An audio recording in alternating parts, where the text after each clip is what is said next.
दोस्तों, हनुमान जी की महान गाथाओं और गुणों का वर्णन करते हुए 16वीं शताब्दी में गोस्वामी तुलसीदास जी ने एक स्तोत्र की रचना की थी, जिसे श्री हनुमान चालीसा कहते हैं। इस स्तोत्र में 40 श्लोक है, इसलिए इसे चालीसा कहा जाता है।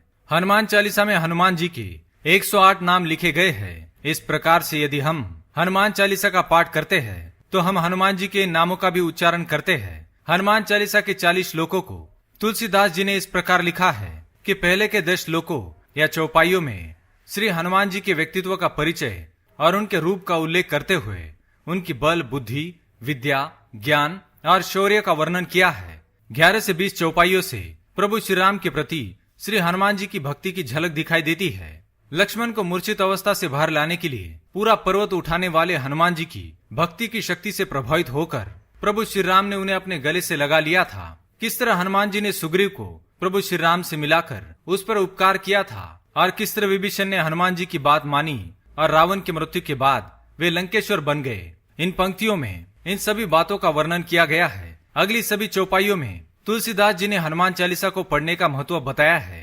चारों जुग प्रताप तुम्हारा, हे प्रसिद्ध जगत उजियारा।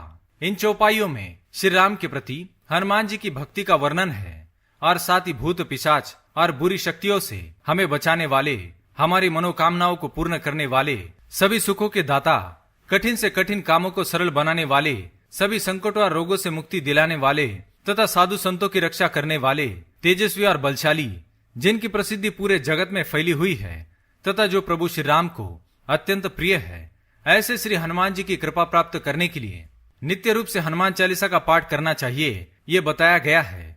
शनि के प्रकोप से मुक्त होने के लिए श्री हनुमान चालीसा का पाठ अवश्य करना चाहिए।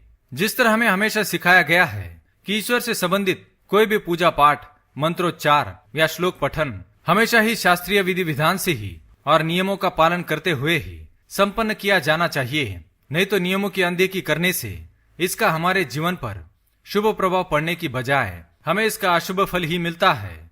इसी तरह श्री हनुमान चालीसा का पाठ करते हुए भी हमें कुछ नियमों का कठोरता से पालन करना चाहिए, अन्यथा शांत और सरल स्वभाव वाले हनुमान जी भी हम पर क्रोधित हो सकते हैं। परंतु यह भी ध्यान में रखें कि श्री हनुमान जी हमें संकटों से मुक्ति दिलाने वाले हैं। इसलिए कुछ विशेष परिस्थितियों में, जैसे यदि आप अस्वस्थ है, बेचैन है, डरे हुए हैं या किसी अन्य कारणवश विधि विधान से हनुमान चालीसा का पाठ नहीं कर पा रहे हैं, तो आप ऐसी स्थिति में जहां पर हो, जिस अवस्था में हो या जिस परिस्थिति में हो, आपको यदि हनुमान चालीसा आती है तो जरूर पढ़े। हनुमान जी तब भी आपकी रक्षा जरूर करेंगे। तो चलिए हम देखते हैं कि हनुमान चालीसा पढ़ने के क्या नियम है। सबसे पहली बात, हनुमान चालीसा का पाठ करते समय सबसे पहली और महत्वपूर्ण बात यह है कि कभी भी हनुमान चालीसा का पाठ न तो अधूरा पढ़े और न ही अधूरा सुने। हनुमान चालीसा संपूर्ण करके ही अपने स्थान से उठे, श्लोक या चौपाइयों का उच्चारण सही रखे। हनुमान चालीसा पढ़ना शुरू करने से पहले प्रभु श्री राम और माता सीता को प्रणाम करे। दूसरी बात, हनुमान चालीसा हमेशा आसन पर बैठकर ही पढ़नी चाहिए। पाठ करने से पहले अपने घर में ईशान्य दिशा यानी कि उत्तर पूर्व दिशा में ही श्री हनुमान जी की मूर्ति या तस्वीर को किसी लाल कपड़े पर स्थापित करे।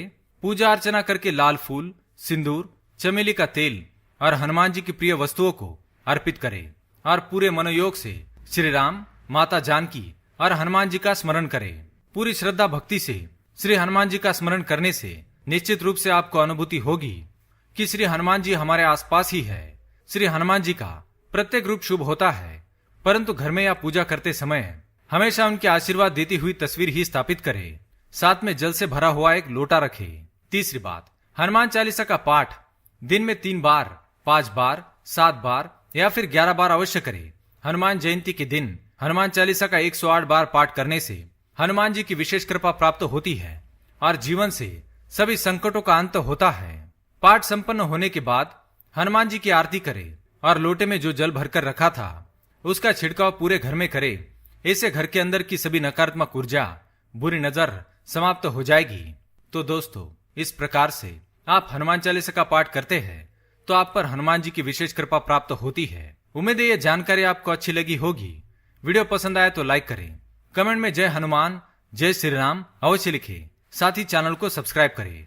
धन्यवाद।